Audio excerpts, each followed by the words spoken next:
Hello, my Bill 5000 Nation. How's everyone doing today?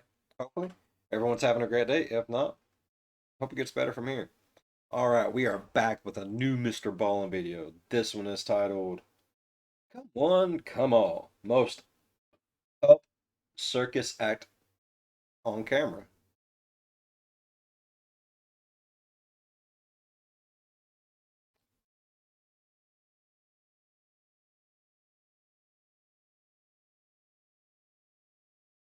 I shit. I'm kind of excited for today's story.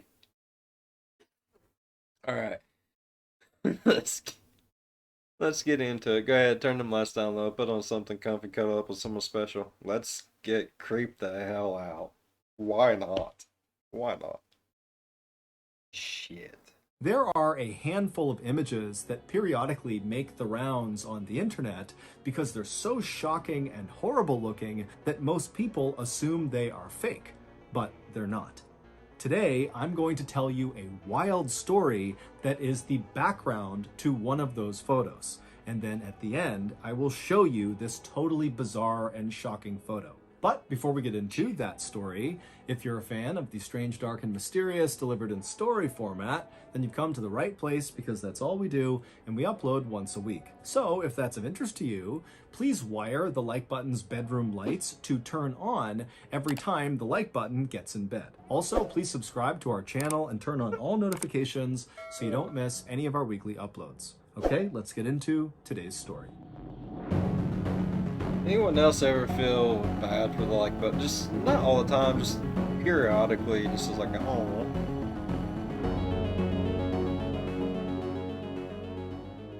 On September 12, 1916, residents of the little mining town called Kingsport, Tennessee, left their homes and packed the main street because on Circa 1920s. From what I heard, that was a dusty year. A very dusty year. this day, a traveling circus called Sparks' World Famous Shows was coming to town. The performers in this traveling circus were going to put on a big parade and then end it with a traditional circus act. This was going to be the most exciting and biggest event that had ever happened in Kingsport. Kingsport was not an affluent place. Most people lived in tents instead of homes, and many of the roads were mud. And so they were really desperate for something fun and exciting to happen. By around noon, all the residents That's sad. That is very sad, dude. It's a town, but it's not even like a town. It's like a shanty town. Tents, people, tents. What the hell?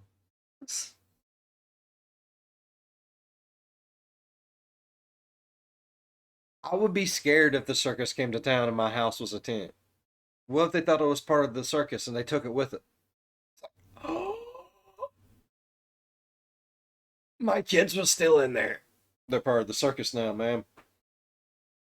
Oh shit. who were lining the main street began hearing the sound of music off in the distance. And then from around the corner came clowns who were banging cymbals and blowing on kazoos. And then there were acrobats and See where I'm from, if a clown turns the corner while blowing anything, it's getting shot in the face. I don't know about where you all come from, but people in my part of town are scared to death of clowns. Oh, dogs painted different colors, and there were men juggling and walking on stilts and walking upside down. There were horses and lions and trained sea lions. I mean, this parade was a total spectacle, and the residents of Kingsport loved it. They were screaming and cheering with excitement. But the most exciting part of this parade were the elephants. There were 5 of them, and they were at the front of the parade, and they each had their trunks wrapped around the other elephant's tail. So they were that's the cutest shit ever. I love elephants. They're so huge. They're like the biggest hairless ethnicity puppy ever. walking in a line. And the elephant at the very front of these 5 elephants was very clearly the star of the show. Her name was Mary, and the owner of the circus, whose name was Charlie Sparks, advertised Mary as being the largest living land animal on Earth. She weighed more than 5 tons, which is 10,000 pounds, and Charlie had had her since she was a baby, Whoa. and he had taught her many tricks. She could stand on her head, she could play 25 songs on a trumpet, and she could throw a baseball. Charlie loved Mary like she was his child. Who wouldn't love it like it was? It was a child. I want one. I want to play fetch with an elephant. Oh my God. And Charlie knew that Mary was really his ticket to real success. Oh yeah. At this time That's a show pony. Elephant. Yeah. in America, there were lots of other traveling circuses that Charlie had to compete with, and generally speaking, Charlie's circus was on the smaller side. And so this was frustrating for Charlie because he was always trying to find new ways to grow his circus and make it more fun and enjoyable, but a lot of his efforts didn't really work out. However, he at least had Mary, who always seemed to draw a crowd. And when Mary walked down Main Street of Kingsport, everybody was totally amazed by her, and they were totally jealous of the man on her back who got to ride her. It was her handler. His name was Red Edridge. When the parade finally came to an end, and Charlie was getting ready I feel bad for it though. Like, oh. to shift the entire performance from parade to traditional circus act, Red, Mary's handler, took Mary and led her over to a nearby pond to let her get a drink of water. Red, who was 38 years old, was new to elephant handling.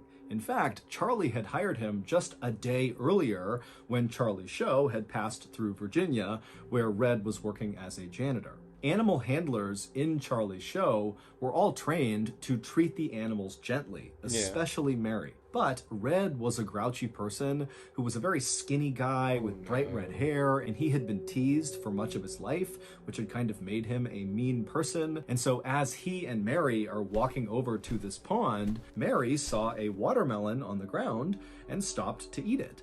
And as she was doing this, Red noticed there was a group of people kind of forming up around them, just kind of amazed by Mary. And they were noticing that Red was trying to get Mary to go to the pond to get her drink of water, and she wasn't listening. She was focused on the watermelon. And so Red, very likely, Fuck! You put a dirty ass pond in front of me and a watermelon? You don't even got to ask which one I'm going face first in. Watermelon. Shit's good. Can't blame it. Can't blame it a bit. started to feel insecure, that they would think he wasn't in control of the animal. And so he got mad and he took his metal prod and he jabbed it into the side of Mary's head, right behind her ear, breaking her skin. Now, Mary was a very gentle creature. Oh, no, but he did not. over the past 24 hours... Oh, no, he did not. I'd be breaking that little poker off in his hiney hole. Shit. Touch my puppy. That Red had been her new handler, he had been cruel like this. And so when he poked her with that prod, it was like Mary snapped. Mary dropped the watermelon, turned to face Red, and Red, he's startled by this and just kind of stares up at Mary, wondering what's going on. And Mary would wrap up Red in her long trunk and throw him into a nearby drink stand. At this point, the crowd of children and other people from Kingsport who were watching Mary started to scream and run away. And Mary, she was not done with... Fucking get him, Mary.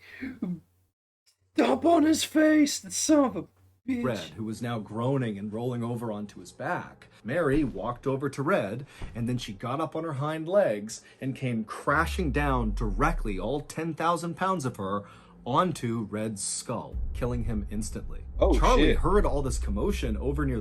Now, Mary, like, I want him to shit himself, but you take things too far. I just wanted a little poo.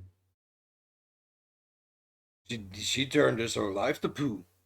Oh my God. The pond, and he ran over and he found Mary looking totally terrified, and so he began to comfort her, and then he noticed on the ground next to her was Red's mangled body. And around this time, the townspeople who had run in fear had now come back, and they saw what Mary had done.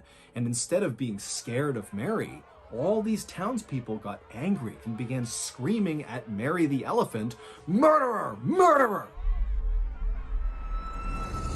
You fucking stupid.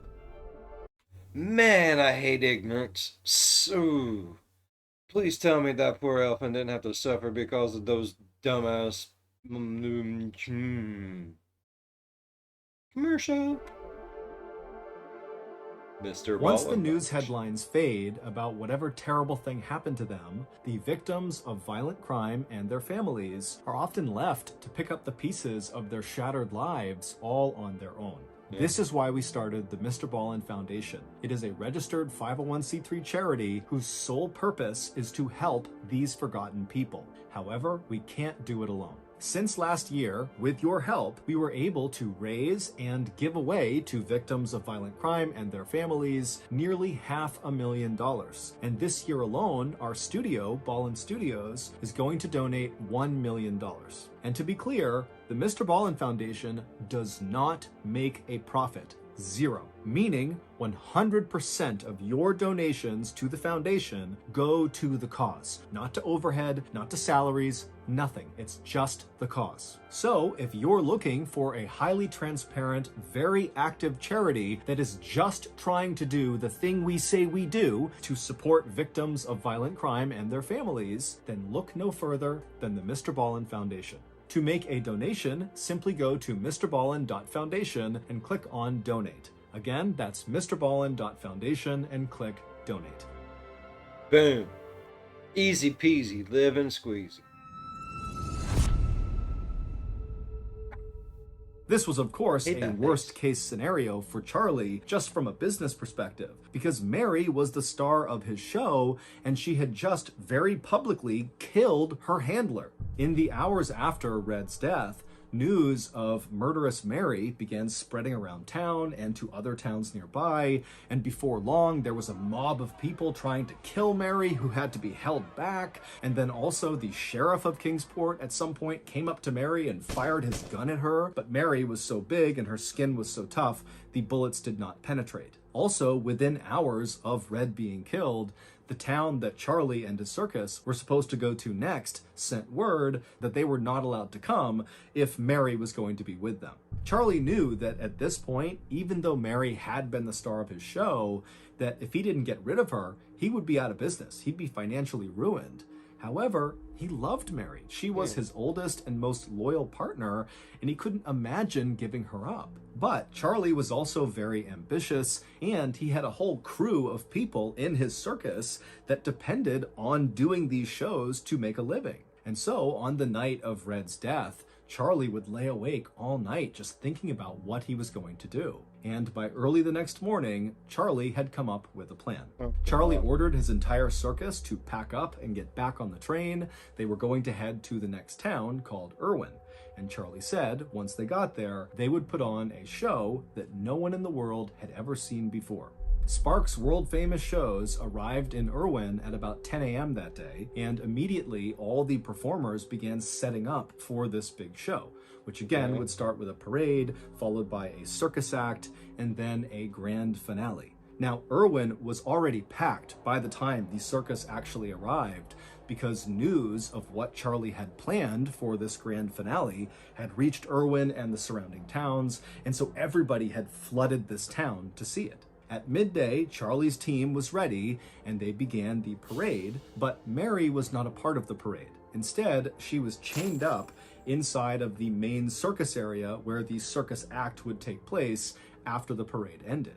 And when the parade ended, it put on the circus act right around Mary, but Mary was not unchained. She was left in the middle of the circus, just kind of standing there, not sure what to do. She kind of swayed around with the music and trumpeted a few times, but she was confused and no one really knew what she was doing there. And then finally, the main circus act came to an end, and most of the performers went back into their tents. And at this point, all of the crowd who had been watching this circus began making their way over to the railroad yard. At the same time, Charlie and several of the animal handlers came out and grabbed the four other elephants who were not chained up, and they went over to Mary and they unchained her, and then they formed all the elephants up in a line, with each of the trunks connected to the tail of the next elephant. And they marched all five elephants over to the railroad yard, where now there was a massive crowd that also included the press, who had shown up with their cameras ready to capture the grand finale. Charlie led Mary and the other four elephants onto the railroad tracks,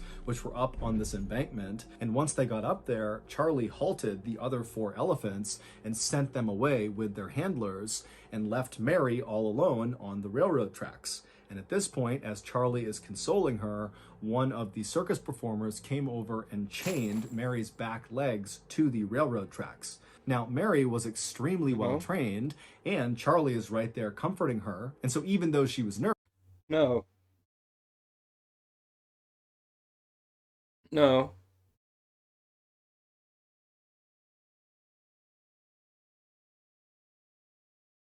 No. I don't. I don't want this to continue.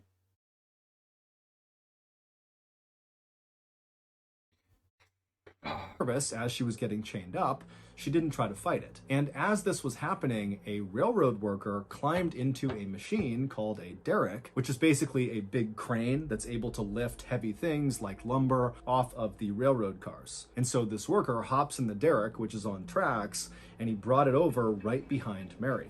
And so once the derrick was in place, and once Mary was securely fastened to the tracks, another worker climbed up onto the crane of the derrick, so the actual arm that was jutting out over Mary. This worker climbed up on top of it, and he grabbed the chain that was dangling off of it, and he jumped onto Mary's back, carrying this chain, and he looped it around Mary's neck and secured it, and then jumped off of Mary. At this point, Charlie, who was still holding on to Mary's trunk and comforting her, gave her one last embrace, and then turned away from her and walked down the embankment toward the huge crowd, who had now gone totally silent, sensing the grand finale was about to start. Once Charlie reached the crowd, he turned around to face Mary. He signaled the railroad worker in the derrick, who then pulled a lever inside of the derrick. At this point, the only sound that could be heard across the whole railroad yard was the sound of this chain that had just been activated slowly being retracted by the derrick. And so as it was pulling Mary up off the ground by her neck. And so as it tightened around Mary's neck, and she realized she couldn't go anywhere because she's anchored to the tracks by her back legs, she began to panic, and she kept looking over at Charlie and trumpeting, trying to get someone to help her. But no help came, and eventually the derrick tightened so much that it lifted Mary's front legs off the ground, and her back legs were still on the ground. And so with one last look over at Charlie, she let out a trumpeting call, and then her back legs left the ground, and she went silent, and she was hung there until she died. Mary's public execution was Charlie's big grand finale to this show.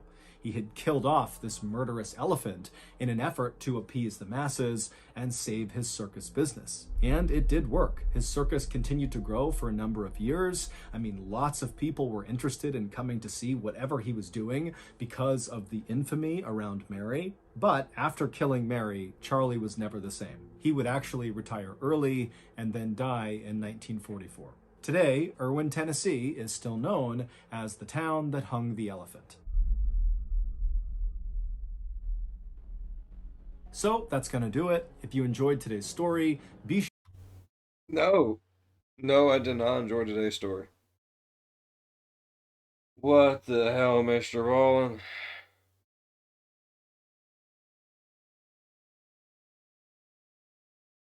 Oh, that was awful. Oh.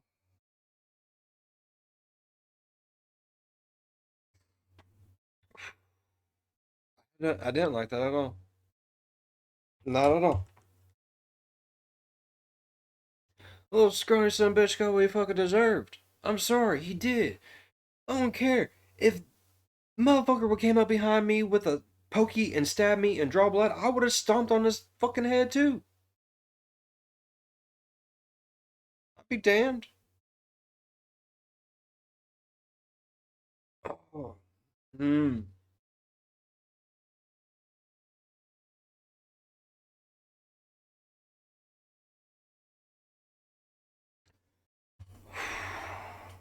I didn't like this at all. I like none of it. I like none of it at all. Oh my God.